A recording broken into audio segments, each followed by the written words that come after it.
ఈహ భక్తి ప్రేక్షకులకు నమస్కారం. తమిళనాడు రాష్ట్రంలో మదురై నుంచి 8 కిలోమీటర్ల దూరంలో ఈ సుబ్రహ్మణ్యేశ్వర స్వామి వారి దివ్య క్షేత్రం ఉంది. కార్తికేయుని 6 దివ్య క్షేత్రాలలో ఇది ఒకటి. ఈ ఆలయం చిన్న కొండ శిఖరముపై ఉంది. ఆలయం ఎత్తైన గోపురాలతో విశాలమైన మండపాలతో ఉంటుంది. విశ్వకర్మ ఈ ఆలయాన్ని నిర్మించాడు అని చెబుతారు. ఇంద్రుని కుమార్తె అయిన దేవసేనతో స్వామికి వివాహం అయిన స్థలంగా ఈ క్షేత్రం ప్రసిద్ధి చెందింది.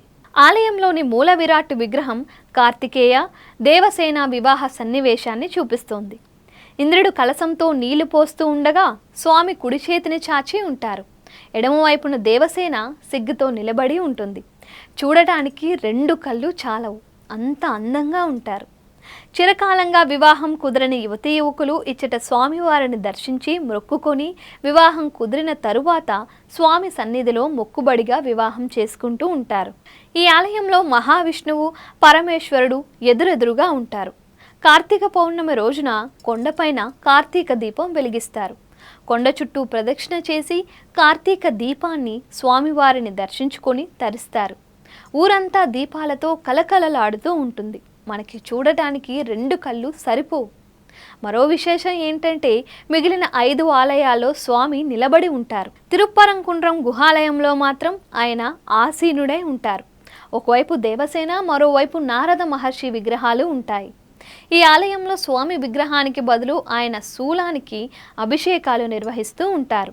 ఒకానొక సమయంలో పరాశర మహర్షి యొక్క 6 కుమారులు శరవణ తటాకంలో చేపలుగా ఉండమని శపించబడతారు. వారి యొక్క శాప విమోచనం కొరకు సుబ్రహ్మణ్య స్వామిని ఆరాధించడం మొదలు పెడతారు. ఈ సుబ్రహ్మణ్య స్వామి వారు తిరుప్పరంకుండ్రం వచ్చినప్పుడు వారికి శాప విమోచనం కలుగుతుందని వారికి తెలియజేయబడుతుంది. తిరుచెందూరులో స్వామి సూరపద్మం అనే రాక్షసుడి సంహారం చేసిన తరువాత మొత్తం దేవతలందరినీ రాక్షస బాధల నుంచి విముక్తులను చేసి ఆ దేవతలందరితో కలిసి తిరుప్పరంకుండ్రం వస్తారు. స్వామి యొక్క రాకతో పరాశర మహర్షి కుమారులకు శాప విమోచనం కలిగి స్వస్వరూపం వచ్చి వారు స్వామిని ఆ క్షేత్రంలో కొలువుండమని ప్రార్థిస్తారు. వారి యొక్క ప్రార్థనకు మెచ్చిన షణ్ముఖుడు అంగీకరించగా అక్కడ విశ్వకర్మ ఒక చెక్కని ఆలయం నిర్మిస్తారు. అదే సమయంలో దేవతలకు అధిపతి అయిన ఇంద్రుడు తన కుమార్తె అయిన దేవయానిని పెళ్లి చేసుకోమని సుబ్రహ్మణ్య స్వామిని అర్థిస్తారు. అక్కడే ఉన్న చతుర్ముఖ బ్రహ్మగారికి శ్రీ మహావిష్ణువుకి తన కోర్కెను తెలియజేస్తాడు ఇంద్రుడు. బ్రహ్మగారు నారాయణుడు కూడా చాలా సంతోషించి సుబ్రహ్మణ్యునికి తెలుపగా స్వామి అంగీకరిస్తారు. సుబ్రహ్మణ్య స్వామి వారికి దేవయాని అమ్మకు కళ్యాణం ఈ తిరుప్పరంకుండ్రంలోనే జరిగింది. శివ పార్వతులు, లక్ష్మీ నారాయణులు, సరస్వతి బ్రహ్మలు, సకల దేవతల సమక్షంలో ఈ కళ్యాణం జరిగింది. ఇక్కడ స్వామివారి కళ్యాణం జరగడం వల్లనే ఇప్పటికీ ఎంతోమంది వివాహాలు స్వామి సన్నిధిలో జరుపుకుంటూ ఉంటారు. రాక్షస సంహారం చేసి వచ్చిన తరువాత ఇక్కడ స్వామి కళ్యాణం జరగటం వల్ల ఈ క్షేత్రం చాలా చాలా విశేషమైనది.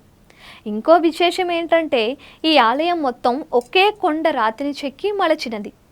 ఆలయంలోకి ప్రవేశించగానే అక్కడ 48 స్తంభాలు, ఒక్కో స్తంభం మీద ఒక్కో భగవన్మూర్తి ఉంటారు. అక్కడే ఒక స్తంభం మీద దుర్గా అమ్మవారు ఉంటారు. అక్కడ అందరూ వెన్న ముద్దలతో అమ్మవారికి పూజ చేస్తారు. మరొక స్తంభం మీద విఘ్నేశ్వరుడు, పార్వతీదేవిని శివునికి అప్పగిస్తూ శ్రీ మహావిష్ణువుతో కూడిన శివ కళ్యాణ ఘట్టం ఉంటుంది. అది చూడడానికి కన్నుల పండగగా ఉంటుంది. చాలా బాగుంటుంది. ఇంకా లోపలికి వెడితే ముందుగా స్వామివారి యొక్క వాహనం మయూరము, విఘ్నేశ్వర స్వామి యొక్క వాహనం మూషికము, శివుని వాహనం నందీశ్వరుడు దర్శనమిస్తారు. అక్కడే విఘ్నేశ్వర స్వామివారు కర్పగ వినాయగర్ అనే పేరుతో ఉంటారు. పెద్ద విగ్రహం చాలా అందంగా ఉంటుంది. పక్కనే మహాదేవుడు లింగ స్వరూపంలో ఉంటారు. దుర్గా అమ్మవారు మధ్యలో ఉంటారు. దుర్గా అమ్మకి ఎడమ వైపు వినాయకుడు, కుడివైపు సుబ్రహ్మణ్య స్వామి ఉంటారు. శివలింగం ఎదురుగా పెరుమాల్ అంటే శ్రీ మహావిష్ణువు కూడా ఉంటారు.